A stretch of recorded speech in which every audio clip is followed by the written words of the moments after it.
Todos os anos, algo extraordinário acontece.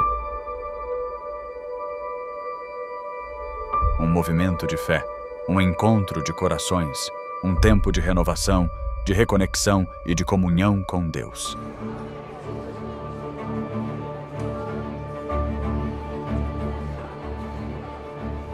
Essa é a Campal Terceiro Anjo. Mais do que um evento, é um chamado divino que une famílias, amigos e irmãos de fé de todo o país.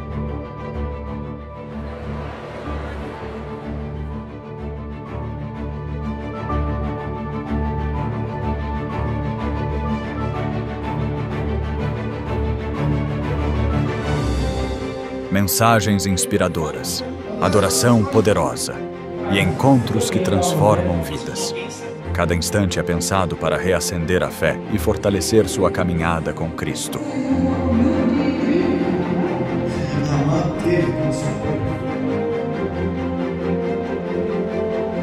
Dos mais experientes aos pequeninos, todos têm seu espaço.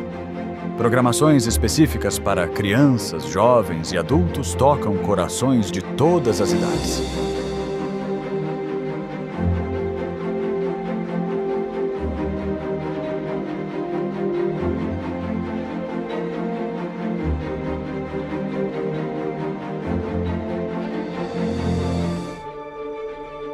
Conexão, comunhão, compromisso.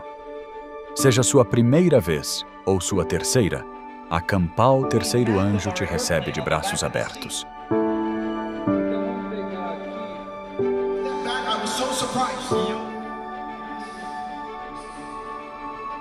Isso não é só um congresso, é uma família, um vislumbre do céu.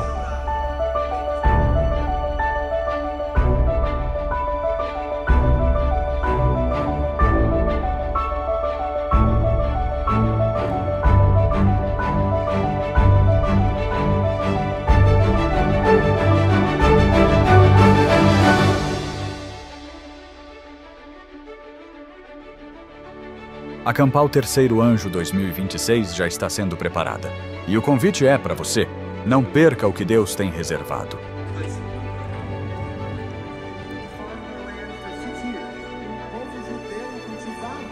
A cada ano damos um passo a mais perto do propósito, mais perto uns dos outros, mais perto do céu.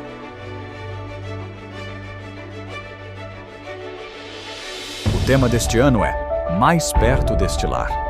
Porque cremos que a jornada está quase no fim e o lar eterno está logo ali.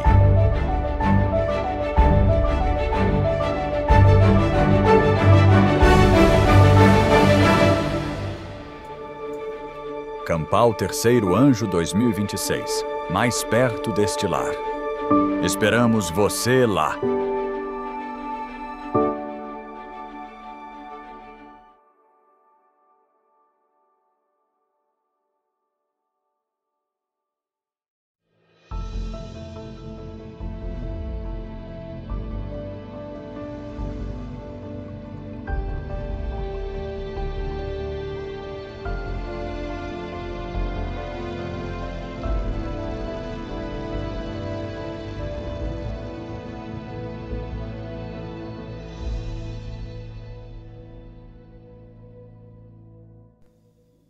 Vamos para a página 210 das nossas anotações de estudo e vamos avançar muito rapidamente nesta tarde. Eu vou pular muitas coisas, eu vou ler declarações-chave, porque não queremos ficar para trás. Queremos terminar Daniel 7 no nosso estudo dessa tarde, porque amanhã queremos começar o estudo de Daniel 8. Daniel 8, 9, 10 e alguns aspectos de Daniel 11. Então, ainda temos muitas coisas para estudar. Portanto, vamos fazer uma oração e começaremos o nosso estudo. Pai Celestial, obrigado pelo período de descanso que pudemos desfrutar nas últimas horas. Agora queremos que, ao abrirmos Tua Palavra novamente, que estejas conosco através do ministério do Teu Espírito. Há tantas pessoas sinceras aí fora que ainda não têm ideia dessas coisas. E elas precisam saber para que estejam do lado certo na controvérsia final. Usa-nos para plantar sementes com gentileza, sem ofender, para que as pessoas possam tomar uma decisão sábia sobre seu destino eterno. E isso pedimos no precioso e santo nome de Jesus. Amém. Muito bem, eu já mencionei que o Papa afirma ser o Santo Pai. E você tem a referência ali em Mateus 23, verso 9. A ninguém na terra chameis vosso Pai, porque um só é o vosso Pai, aquele que está nos céus. Acho que isso é bastante explícito, não é? Muito claro. Há apenas um quem devemos chamar de Pai, e muito menos Santo Pai deveríamos chamar o Papa de Roma. Eu também mencionei que o Papa gostava que as pessoas se ajoelhassem diante dele. Na verdade, o Papa Gregório II, que foi um dos papas mais poderosos da história da Igreja Católica Romana, no artigo 9 do seu Dictatus Papae, que é, na verdade, algo que ele mesmo escreveu o seguinte, que todos os príncipes devem beijar somente os seus pés. E isso veio de um Papa católico romano. E é claro, Atos 10, 25 e 26, como vocês podem ler no topo da página 211, onde claramente diz que Cornélio tentou adorar Pedro e Pedro disse, levanta-te. Também encontramos João impressionado pela aparência gloriosa de Gabriel e se prostrou diante dele e o anjo disse, levanta-te porque eu sou uma criatura como tu. Agora, a próxima seção é que o papado afirma ter o poder para perdoar pecados. Marcos 2, versos 1 diz que somente Deus pode perdoar pecados. Então, se o papado afirma ter o poder de perdoar pecados, ele deve estar afirmando ter o poder de Deus. Isso está correto? Agora, eu quero ler algumas declarações de Santo Afonso de Ligório. Um pouco de contexto. Ele viveu de 1696 a 1787, uma vida muito longa. E ele escreveu um livro muito interessante, eu tenho 2 cópias desse livro, hoje não é fácil de encontrar. Ele escreveu um livro intitulado Dignidade e Deveres do Sacerdote ou Selva. Ele está falando sobre o sacerdócio e os poderes do sacerdócio. Agora, o que é especialmente bom nesse livro, bom no sentido de que conseguimos entender o que a Igreja Católica Romana crê sobre o perdão dos pecados, é que esse livro é um compêndio de toda a sabedoria católica romana, sabedoria entre aspas, por 1500 anos. Ele também escreveu As Glórias de Maria, que é um compêndio de todo o sistema de crenças católico-romano, todos os pais da igreja nesse mesmo período de tempo. Esse livro foi, inclusive, endossado pelo papado mais de uma vez, e contém muitas declarações blasfemas, dizendo que o sacerdote tem poder de perdoar pecados. Antes de lermos algumas dessas declarações, eu quero compartilhar com vocês 4 pontos sobre a crença católica romana a respeito da missa. Primeiro, o sacerdote supostamente tem o poder de transformar o pão no corpo de Cristo e o vinho em seu sangue real.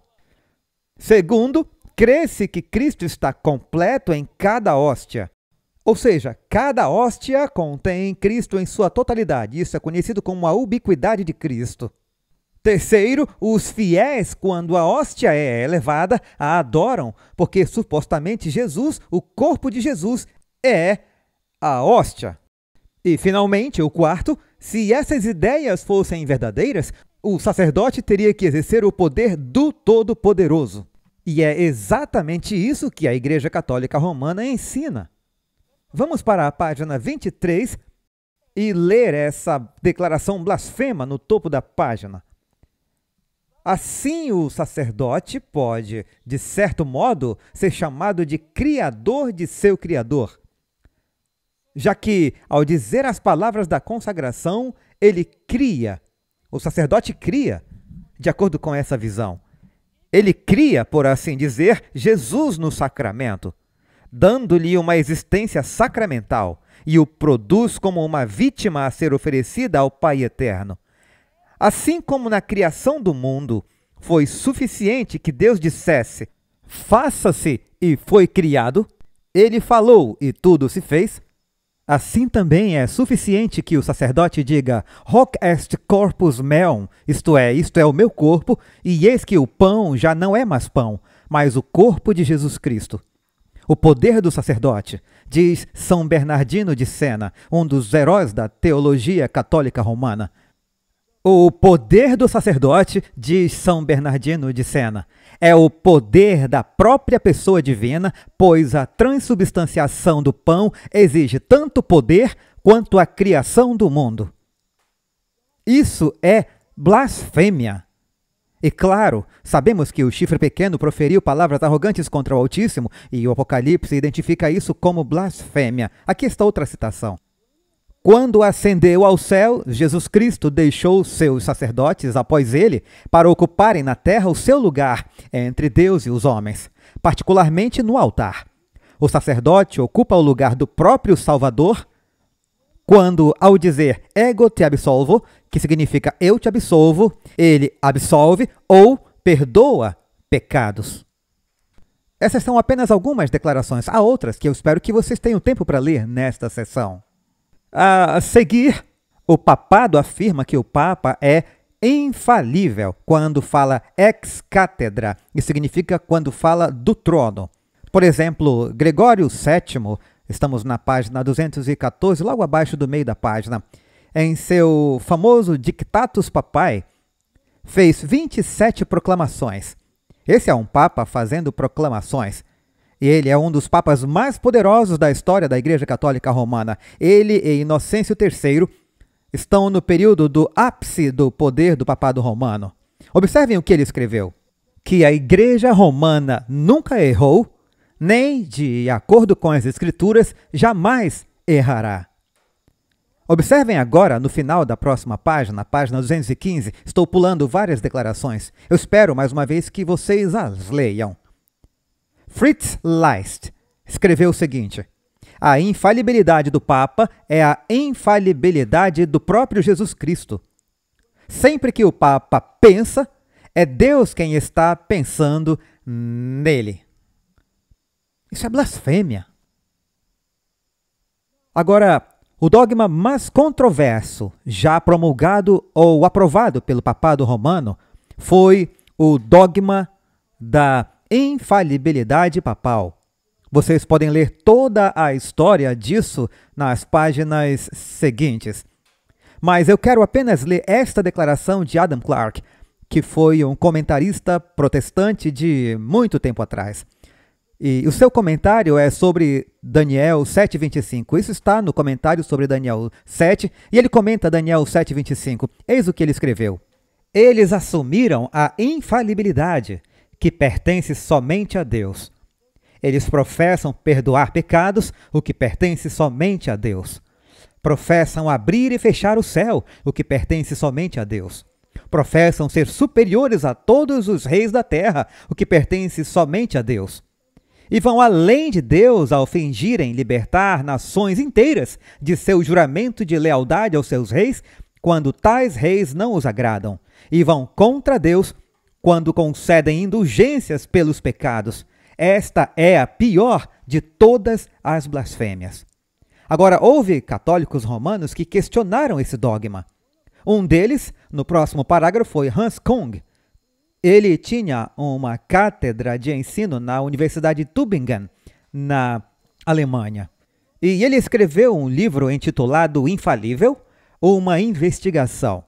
Ele estava respondendo ao Papa Paulo VI, a encíclica Humanae Vitae, a qual Kung afirmou estar baseada em uma má história e em uma ciência ruim. E Kung apresentou muitos exemplos de papas que falaram ex cátedra e que foram provados errados. Como resultado, ele foi destituído de sua cátedra e não lecionava mais na Universidade de Tübingen. Esse é apenas um exemplo de indivíduos que foram corajosos o suficiente para questionar esse dogma de infalibilidade papal. O próximo ponto é que o papado afirma que o Papa tem o direito de depor reis e estabelecer reis. Observem na página 217, no topo da página, mais uma vez, no Dictatus Papae, artigo 12. Encontramos o Papa Gregório VII dizendo que é lícito para ele, ou seja, para o Papa, depor imperadores.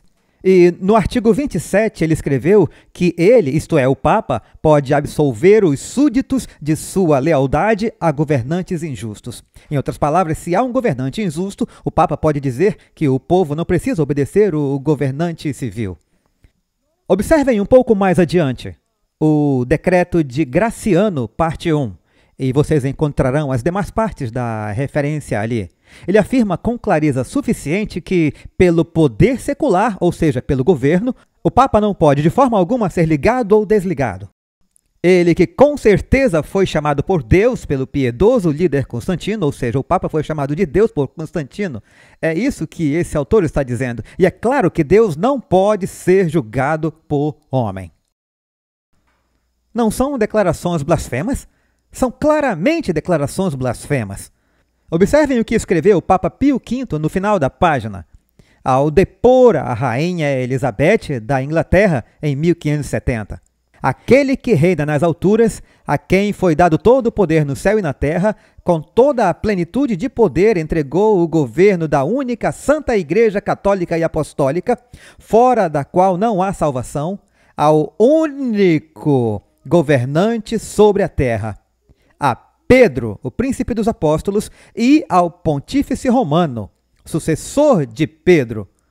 Somente a ele estabeleceu como príncipe sobre todas as nações e todos os reinos, para arrancar, destruir, derrubar e demolir, plantar e edificar, para que possa manter o povo fiel, unido com um laço de amor mútuo e na unidade do Espírito, e apresentá-lo incólume e seguro ao seu Salvador.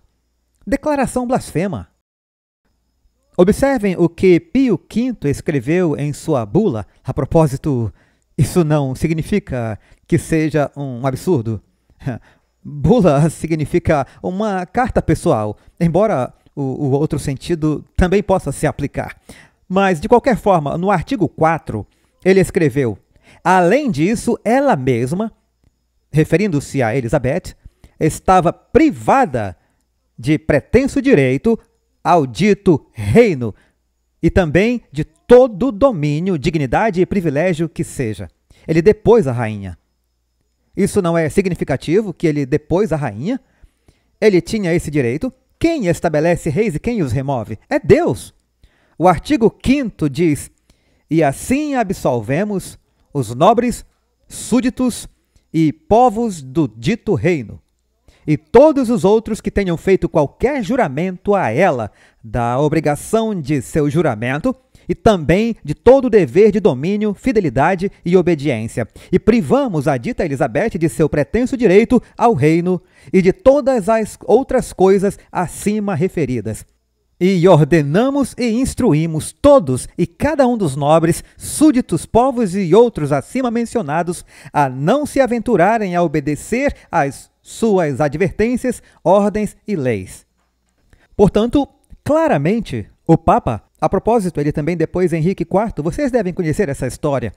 A história em que o Papa Gregório fez Henrique permanecer do lado de fora, no frio, descalço por 3 dias, e então o recebeu em humildade, o perdoou e o restaurou ao trono, porque o havia removido do trono.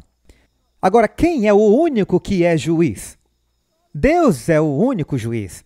A Bíblia diz que Deus confiou todo o julgamento ao seu Filho. Agora, que parte vocês não entenderam de todo? Todo o julgamento ele confiou ao seu Filho. Mas observem o que Gregório VII escreveu no artigo 18 do Dictatus Papae, que sua sentença, a sentença do Papa, não deve ser revista por ninguém, enquanto ele sozinho pode revisar as decisões de todos os outros. No artigo 19, ele escreveu que ele, ou seja, o Papa, não pode ser julgado por ninguém.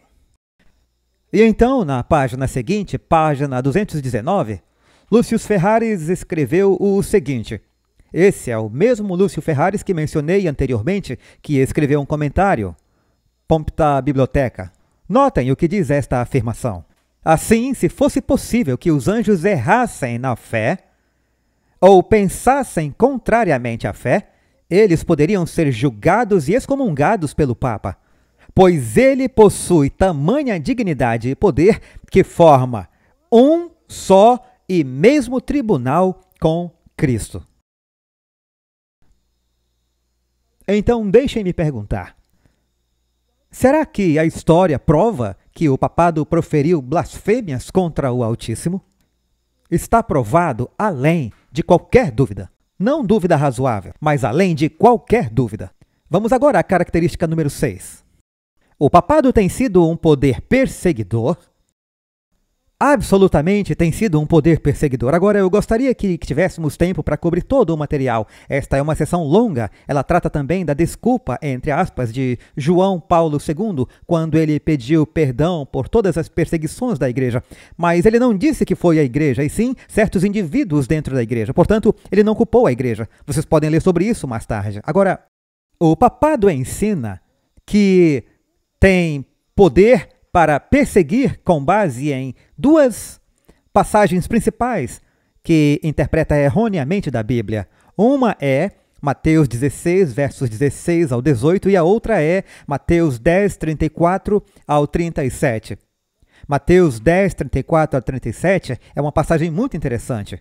E o papado a utiliza para dizer que está tudo bem a igreja perseguir aqueles que não estão em harmonia com ela, mas se vocês lerem essa passagem, vão perceber que não é a igreja que está perseguindo os crentes, são os crentes que estão sendo perseguidos por seus inimigos. Ou seja, não são os crentes que estão perseguindo, não é a igreja que está perseguindo, é a igreja que está sendo perseguida, de acordo com esse texto.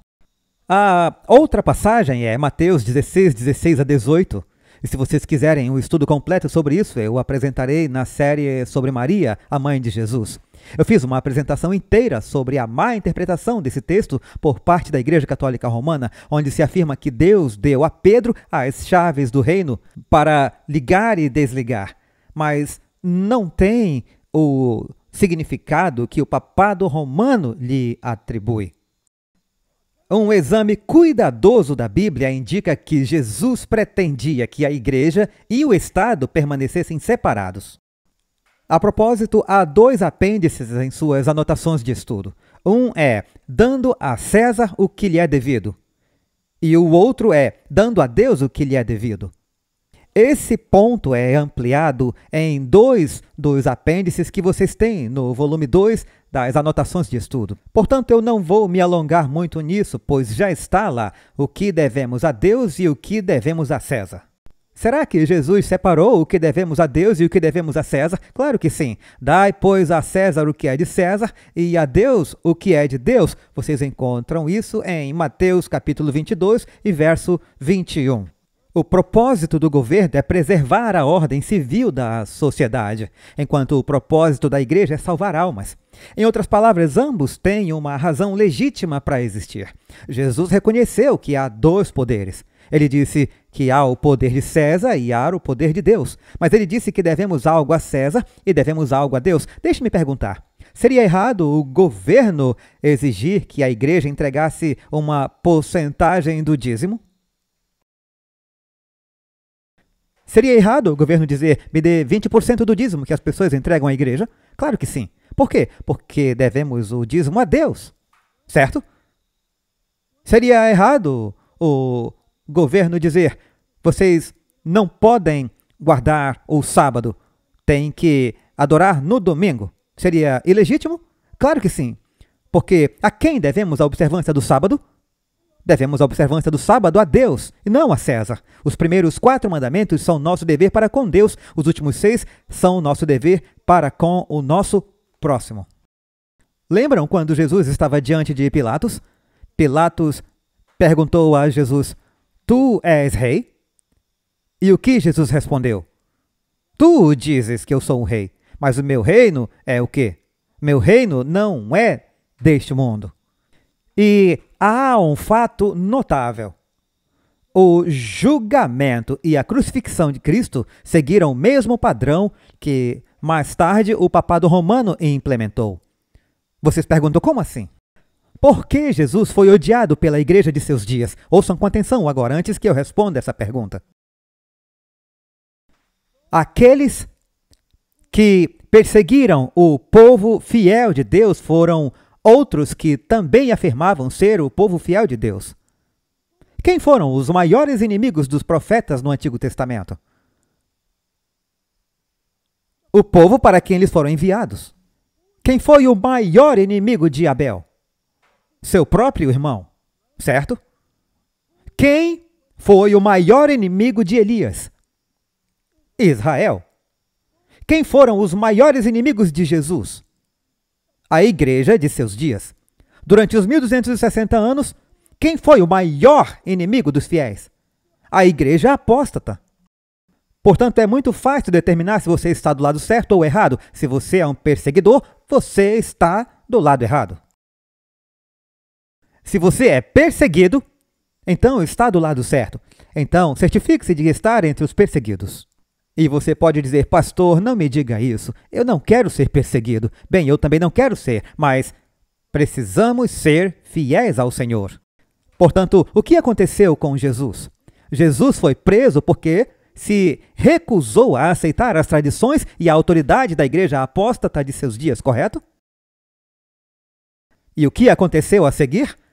Ele foi levado e sofreu uma inquisição. Foi levado ao Sinédrio, que era o tribunal eclesiástico, e foi considerado culpado.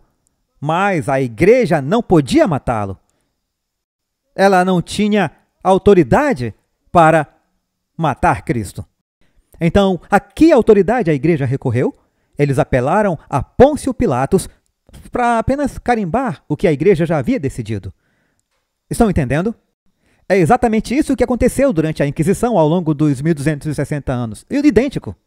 Um indivíduo era acusado de heresia, ele não concordava com os ensinamentos da igreja, estava ensinando algo diferente, então ele era levado a uma inquisição. Fizeram a inquisição, o declararam culpado e o entregavam ao poder civil para ser executado. Não há diferença entre o que aconteceu com Jesus por causa da igreja apóstata e o que aconteceu com os fiéis durante o tempos e metade de um tempo, porque se recusaram a obedecer ao que a igreja ensinava em contradição com a Bíblia. Agora, no meio da página 221, há este parágrafo. Satanás ofereceu a Jesus os reinos deste mundo e ele recusou. O que teria acontecido se Jesus tivesse aceitado? Ele teria se tornado o vice-regente de Satanás. Mas, nos dias de Constantino, o diabo ofereceu os reinos ao bispo de Roma e ele aceitou. Por isso ele é o anticristo. O que Jesus fez no jardim do Getsêmani, quando a guarda do templo veio para prender Jesus? Pedro puxou sua espada e a brandiu, cortando a orelha. Ele não mirou na orelha, ele mirou no pescoço. Mas ele era pescador, não soldado. Errou o alvo. O que Jesus disse a Pedro? Muito bem, Pedro, disse aos outros discípulos, por que vocês não fazem o mesmo? Não. O que Jesus disse? Mateus 26, estamos na página 221. Mateus 26, 51 e 52 diz, embainha a tua espada, pois todos os que tomam a espada perecerão. Vocês conseguem pensar em outro verso semelhante a esse? Apocalipse 13. Falando sobre o papado, que afirma ser o sucessor de Pedro, diz, se alguém matar a espada, necessário é que a espada seja morto. Quer dizer que o Papa será morto por uma espada literal? Não, a espada representa o poder civil é quem detém a espada. Estão entendendo? E também diz que quem leva cativo, em cativeiro irá. Em João, ou melhor, em Lucas 9, 51 e 56, podemos perceber o que os discípulos pensavam. Graças a Deus que os discípulos não estavam no controle durante o ministério de Cristo. Ninguém teria sobrado. Lembram de Tiago e João? Jesus queria passar pelas aldeias samaritanas e eles disseram, não, você não pode passar por aqui. E Tiago e João disseram, quer que mandemos fogo do céu para incinerar essas aldeias samaritanas? Vocês não sabem de que espírito são. Vejam, Jesus não usa a força.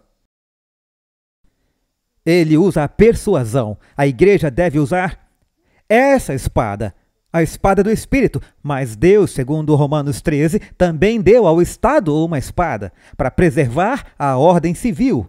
A igreja deve ser dirigida como igreja e o Estado deve ser dirigido como Estado. Agora vamos para a página 223, página 223. Esta é sobre o imperador Justiniano, o mesmo Justiniano que fez do Papa soberano, tanto no Oriente quanto no Ocidente, no que diz respeito à Igreja. Observem o que ele escreveu. Declaramos como infames para sempre, privados de seus direitos e condenados ao exílio, todos os hereges de qualquer sexo, qualquer que seja o seu nome. Seus bens devem ser confiscados sem esperança de restituição, ou de serem transmitidos a seus filhos por sucessão hereditária, porque os crimes que atacam a majestade de Deus são infinitamente mais graves do que aqueles que atacam a majestade dos príncipes terrenos. Com relação àqueles fortemente suspeitos de heresia, se, depois de serem intimados pela Igreja, não demonstrarem sua inocência por testemunho adequado, também serão decretados infames e condenados ao exílio. Essa é uma ordem legítima, totalmente ilegítima, porque é o imperador, a mando da Igreja, perseguindo os que não concordam com ela. Na página seguinte, observem o que o Papa Nicolau escreveu ao rei da Bulgária. Isso é uma declaração impressionante. A propósito, o Papa Nicolau, como mencionamos antes, governou de 858 a 867 d.C. Isso foi o que ele escreveu ao rei da Bulgária.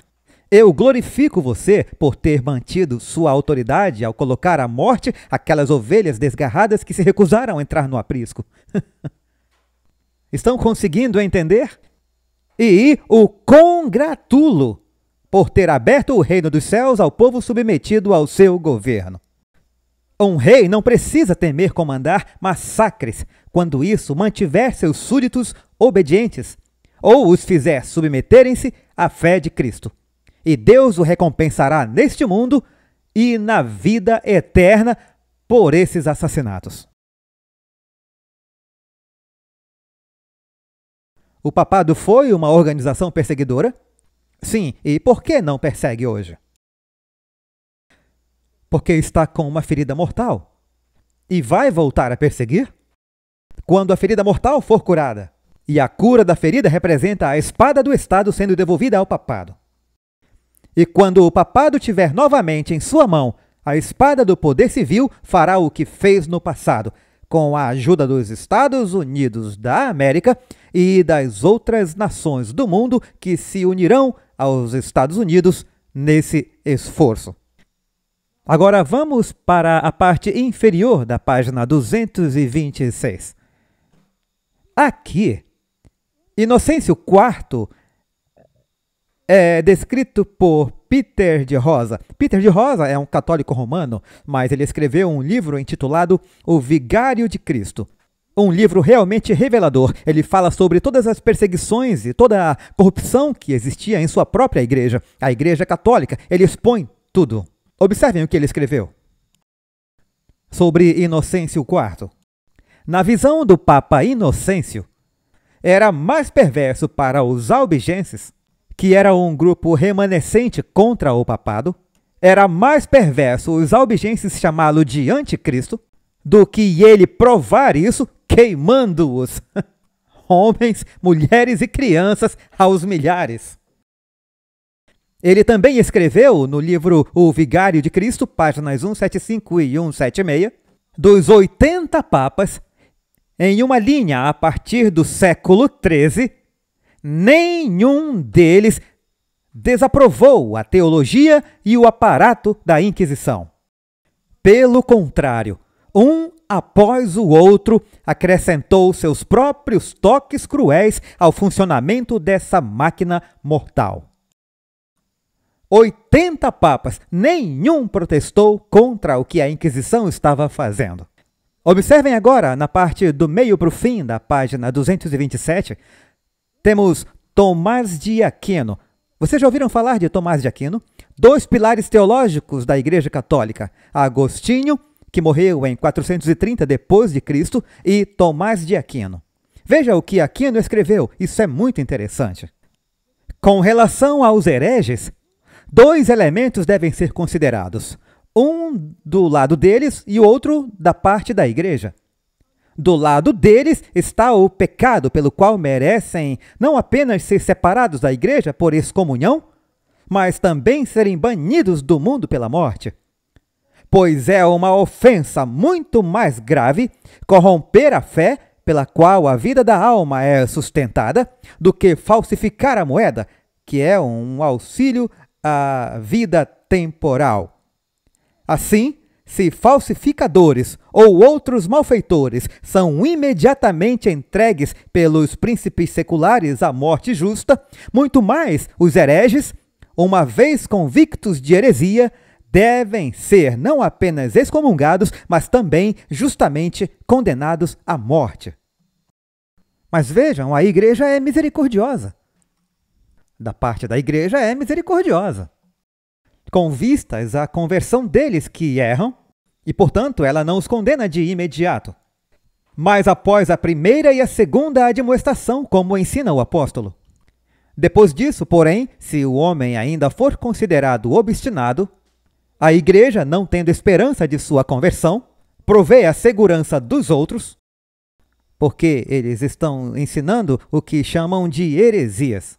Então ele diz, provendo a segurança dos outros, cortando-o da igreja pela sentença da excomunhão e, além disso, o entrega ao tribunal secular. Então, quem é o inimigo aqui? O tribunal secular faria algo se a igreja não encaminhasse o herege ao poder civil? Não. Então diz, e além disso, ela o entrega ao tribunal secular para ser exterminado do mundo pela morte. Há muitas outras citações. Observem a página seguinte. Esta é de Bernardo Guy, inquisidor do século XIV. O objetivo da Inquisição é destruir a heresia. Não é possível destruir a heresia sem erradicar os hereges. E é impossível erradicar os hereges sem também erradicar aqueles que os escondem, aqueles que simpatizam com eles e os protegem. Ou seja, você não mata só o herege, você mata todos os amigos do herege e todos os parentes do herege. Um dos papas mais corruptos da história foi João 22. Observem o que esse historiador católico diz sobre ele, Peter de Rosa. Ele era cheio de avareza, mais mundano que um cafetão, com uma risada que crepitava de malícia inigualável. E ele era o Papa. Segundo de Rosa, na citação seguinte, o sangue que ele derramou teria tingido de vermelho as águas do lago Constança e os corpos dos mortos teriam formado uma ponte de uma margem à outra. Um assassino. Observem no fim da página, em 1429, o Papa Martinho V, que governou de 1417 a 1431. Ele escreveu uma carta ao rei da Polônia. Veja o que ele disse ao rei da Polônia. Saiba que os interesses da Santa Sé e os do seu trono tornam-se um dever exterminar os hussitas. Eram os seguidores de John Hus. Lembre-se de que essas pessoas ímpias ousavam proclamar princípios de igualdade. Eles sustentam que todos os cristãos são irmãos. Uai, e não são? E que Deus não concedeu a homens privilegiados o direito de governar as nações. Não é interessante? Eles sustentam que Cristo veio à Terra para abolir a escravidão. Bem, ele não veio? Claro que sim. Eles chamam o povo à liberdade, ou seja, à aniquilação de reis e sacerdotes. Enquanto ainda há tempo, ele está escrevendo ao rei da Polônia, então volte suas forças contra a Boêmia, queime, massacre, faça desertos por toda parte, pois nada poderia ser mais agradável a Deus ou mais útil à causa dos reis do que o extermínio dos hussitas. Estão surpresos? Sempre ouvimos que o papado é culpado por derramar o sangue dos mártires, mas aqui temos a documentação de fontes católicas romanas. Eles mesmos não tentam esconder isso. Eles dizem, bem, a igreja mudou porque hoje a igreja não está matando ninguém. Sim, mas a Bíblia nos diz o porquê. Por que não estão perseguindo hoje? Porque a igreja tem uma ferida mortal e ela não pode mais usar o poder do Estado para matar pessoas. E se a sua ferida for curada, ela vai se comportar como no passado? Sim, porque você não muda seu DNA. O papado tem um DNA. E seu DNA é não ter rivais. Perseguir qualquer um que conteste a sua autoridade. Agora, vamos ao final da página 229. No século XV, o Papa Inocêncio VIII proclamou uma bula contra os valdenses. E eu quero que vocês observem o que ele disse nessa bula específica. Portanto, o Papa ordenou que aquela seita maliciosa e abominável de malignos, caso recusassem abjurar, fosse esmagada como cobras venenosas.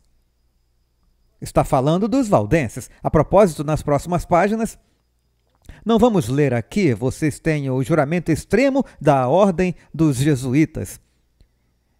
E vocês precisam ler isso, porque é um juramento impressionante que os jesuítas fazem ao ingressar, ao passar pelas etapas para se tornarem membros da ordem jesuíta. Vejam a página 233. Aqui eu descrevo como eu encontrei esse juramento. Não foi fácil encontrar essas informações que estão nas notas de estudo. Isso não vem de qualquer lugar, vem da minha própria pesquisa. Eu mesmo copiei esse material na divisão de livros raros da Biblioteca do Congresso de Washington, D.C., porque não era permitido fazer fotocópias nem usar canetas. Eu transcrevi a citação à mão, a lápis, e ela vem da fonte mencionada aqui. E, portanto, eu espero que vocês leiam esse juramento jesuíta, e é um juramento assustador, se é que eu posso dizer isso. Vejam o que escreveu Robert Bellarmino. Ele foi, digamos assim, o principal instrumento que o papado usou na Contra-Reforma. Depois que Martinho Lutero e João Calvino surgiram para questionar o poder do papado, o papado reagiu com uma Contra-Reforma.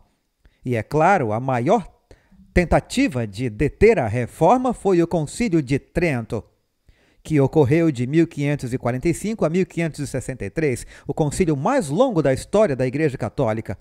E Robert Bellarmino foi o cão de ataque do papado contra o movimento protestante. Ele viveu de 1542 a 1621. Veja o que ele escreveu. Está na página seguinte, página 234. O único meio eficaz contra os hereges é levá-los o mais rápido possível ao lugar que lhes está reservado. Dessa forma, está se fazendo um favor a eles, pois quanto mais forem autorizados a viver, mais heresias inventarão e mais crentes seduzirão, agravando assim sua própria condenação. Agora vamos à página 235, ou, na verdade, ao final da página 234 para o contexto. Já ouviram falar do massacre do Piemonte de 1655? Em 25 de janeiro, o Duque de Saboia emitiu um edito determinando que os valdenses se convertessem à fé católica ou deixassem os vales e tivessem suas propriedades confiscadas dentro de alguns dias. Caso se recusassem a partir, seriam executados. O edito foi dado em pleno inverno rigoroso. Em 17 de abril, 15.000 soldados invadiram os vales do Piemonte. Milhares de valdenses foram assassinados, torturados e escravizados. Centenas que conseguiram escapar para as áreas mais remotas das montanhas foram capturados e lançados do penhasco rochoso do Monte Castelúcio, perto da Torre Pelite. A propósito, eu estive lá. De fato, eu estive na própria caverna onde muitos deles se refugiaram.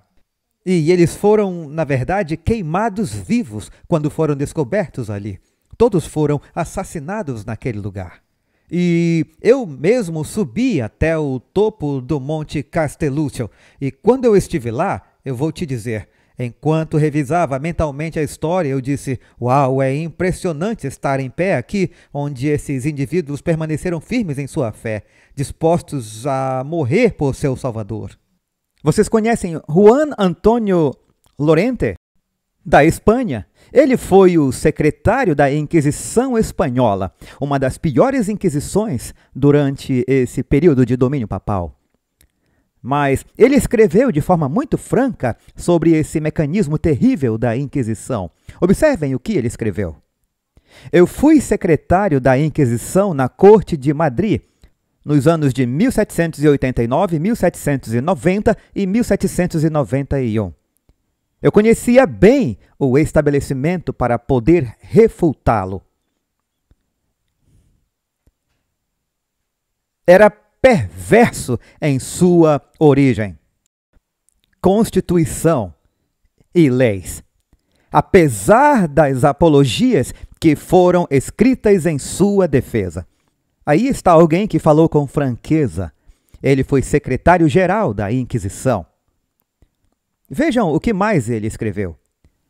A conduta horrenda desse santo ofício enfraqueceu o poder e diminuiu a população da Espanha ao impedir o progresso das artes, ciências, indústria e comércio, ao forçar multidões de famílias a abandonar o reino, ao instigar a expulsão dos judeus e mouros e ao imolar em seus cadafalsos flamejantes mais de 300.000 vítimas. Isso é apenas da Inquisição Espanhola, além de todos os outros lugares também. Mais recentemente, observem no final desta página, observem o que Pio IX escreveu em sua encíclica Ensílabus. Isso não foi há tanto tempo assim.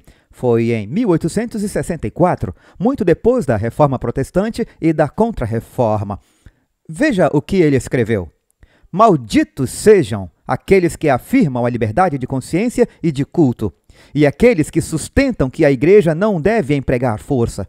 O Estado não tem o direito de deixar cada homem livre para adotar qualquer religião que considere verdadeira. E isso veio de um Papa. Vejam o que Leão XIII escreveu em sua encíclica Libertas Humana. Ele comentou sobre a primeira emenda da Constituição dos Estados Unidos. Do que foi dito, segue-se que é totalmente ilícito exigir, defender ou conceder liberdade irrestrita de pensamento, de expressão, de escrita ou de culto, como se fossem tantos direitos dados pela natureza ao homem. Não é um ataque direto à Constituição dos Estados Unidos? É um ataque direto à Constituição. Agora, o Papa nunca diria isso hoje. As pessoas dizem, o papado mudou, não se pode avaliar o papado contemporâneo com base apenas no que é hoje, sem considerar o que foi no passado. A razão pela qual o papado não faz isso hoje é por causa do progresso que houve. Sabem o que aconteceria hoje se o Papa viesse a público e dissesse: eu condeno qualquer liberdade irrestrita de pensamento, de expressão, de escrita ou de culto? Todos se revoltariam, porque vivemos num período após a ferida mortal. O papado agora suavizou seu tom. E por quê? Para conquistar os governos seculares do mundo. Essa é a razão pela qual o Papa afirma que padres podem abençoar casamentos gays, porque é isso que a cultura exige. Esse é o problema quando a igreja começa a se curvar à cultura. A igreja perde seu sabor, deixa de ser a luz do mundo. A igreja precisa se manter firme pela verdade que encontramos na Bíblia. E pode começar com a ordenação de mulheres. Vocês podem dizer, que diferença faz? A diferença é que a Bíblia não aprova. E a igreja precisa obedecer ao que a Bíblia diz. Ponto. A igreja estará segura quando permanecer fiel ao que a Bíblia diz especificamente.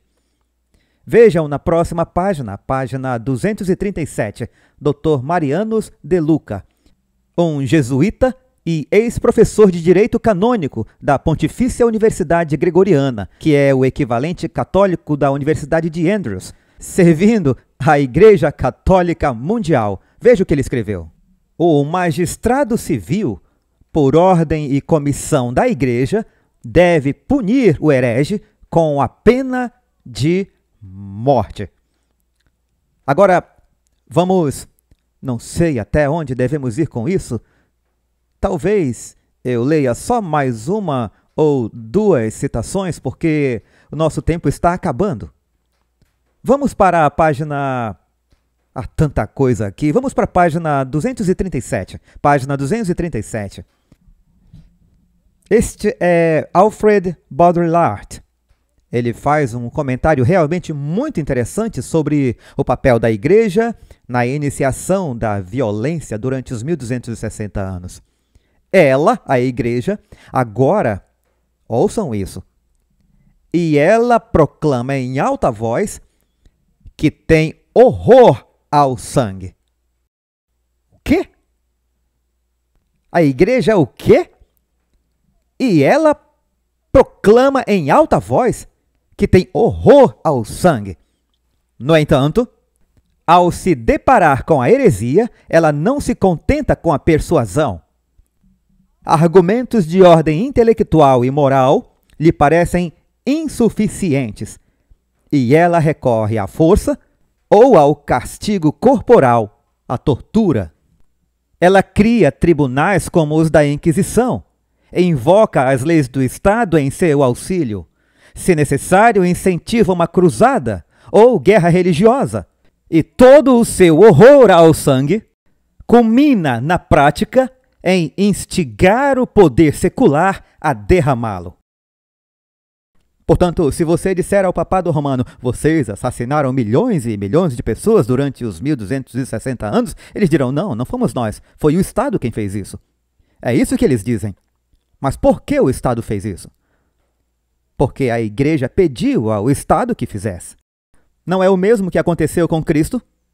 A igreja não podia executar a sentença de morte. Nós não temos autoridade para matar ninguém, disseram a Pilatos. Então, o que tiveram que fazer? Apelar ao poder civil, a Pilatos, para carimbar o que a igreja desejava. E é exatamente isso que acontecerá novamente no futuro, muito próximo. O Estado será usado pela igreja. A propósito, escutem. Eventualmente, durante o período da sexta e da sétima praga, os papéis se inverterão. Porque os ímpios que perseguiram o povo de Deus perceberão que foram enganados por seus próprios líderes religiosos. Isso está no Grande Conflito, páginas 655 e 656, onde Ellen White descreve vividamente como as multidões se voltarão contra seus próprios líderes religiosos por tê-los enganado. No entanto, a culpa é deles. Certo? Não é só culpa daqueles que os enganaram. Bem, há alguma culpa ali, sim, mas eles tinham a capacidade de estudar a Bíblia. Poderiam ter tomado a decisão certa. Mas eles escolheram ignorar a verdade. Eles não amaram a verdade como a Bíblia diz e, por isso, acreditaram na mentira. Agora vamos para a... eu ainda não terminei a citação. Ou já? Vamos ao próximo parágrafo. Especialmente ela agiu assim no século XVI com relação aos protestantes. Não satisfeita em reformar-se moralmente, pregar pelo exemplo, converter pessoas com missionários eloquentes e santos, ela acendeu na Itália, nos Países Baixos e, acima de tudo, na Espanha, as fogueiras da Inquisição. Na França, sob Francisco I e Henrique II, na Inglaterra, sob Maria Tudor. Em outras palavras, Maria a Sanguinária. Ela torturou hereges, tanto na França quanto na Alemanha, durante a segunda metade do século XVI e a primeira metade do século XVII. Se ela não começou efetivamente as guerras religiosas, ao menos as incentivou e ativamente as apoiou. Vamos ler mais uma, que está no meio da página 238. Isso vem de um tabloide publicado pela Diocese de Brooklyn, Nova York. Heresia é um crime horrível contra Deus. E aqueles que iniciam uma heresia são mais culpados do que os traidores ao governo civil. Se o Estado tem o direito de punir a traição com a morte, o princípio é o mesmo que concede à autoridade espiritual o poder da pena capital sobre o arquitraidor da verdade e da revelação divina. Uma sociedade perfeita tem o direito à sua existência, e o poder da pena capital é reconhecido para uma sociedade perfeita. A Igreja Católica Romana é uma sociedade perfeita, sim, claro. A Igreja Católica Romana é uma sociedade perfeita e, como tal, tem o direito e o poder de tomar as medidas necessárias para salvaguardar sua existência. Então, qual é o propósito? Salvaguardar sua própria existência. Vamos ler só mais uma, temos alguns minutos. Veja o que este estudioso francês disse. Sendo nós católicos minoria, então exigiremos liberdade com base nos seus princípios. Falando com os Estados Unidos. Se estivermos em minoria, exigiremos liberdade com base nos seus princípios, os princípios dos Estados Unidos. Mas, sendo nós católicos maioria, então a recusaremos com base em nossos princípios. Incrível!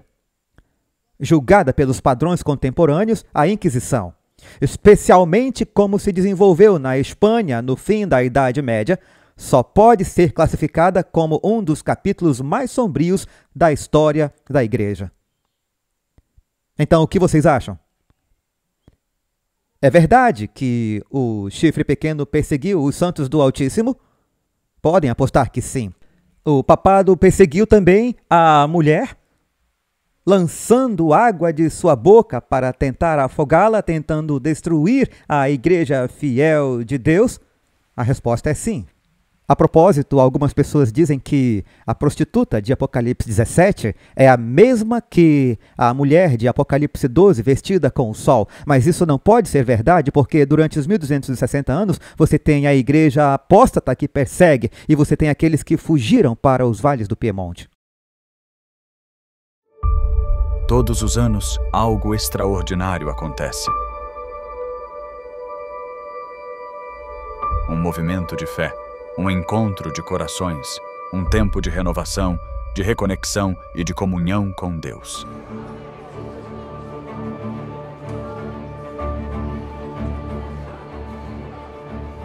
Essa é a Campal Terceiro Anjo.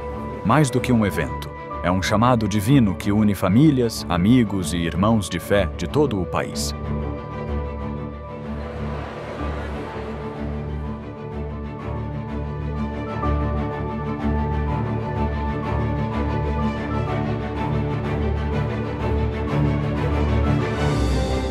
Mensagens inspiradoras, adoração poderosa e encontros que transformam vidas. Cada instante é pensado para reacender a fé e fortalecer sua caminhada com Cristo.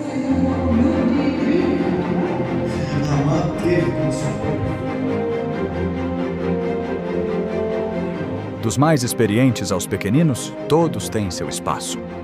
Programações específicas para crianças, jovens e adultos tocam corações de todas as idades.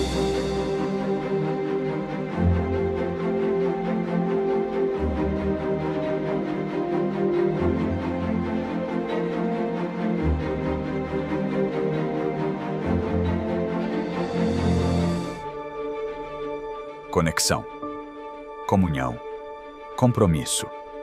Seja sua primeira vez ou sua terceira, a Campal Terceiro Anjo te recebe de braços abertos.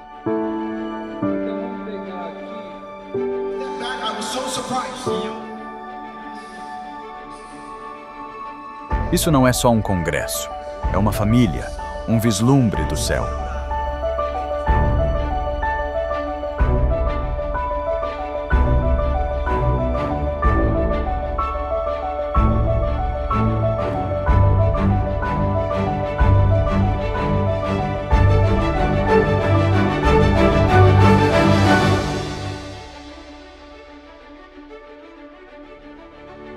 A Campal Terceiro Anjo 2026 já está sendo preparada. E o convite é para você. Não perca o que Deus tem reservado.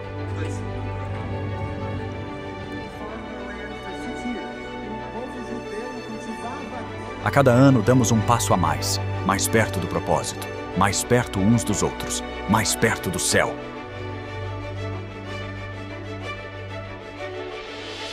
O tema deste ano é Mais Perto deste Lar. Porque cremos que a jornada está quase no fim e o lar eterno está logo ali.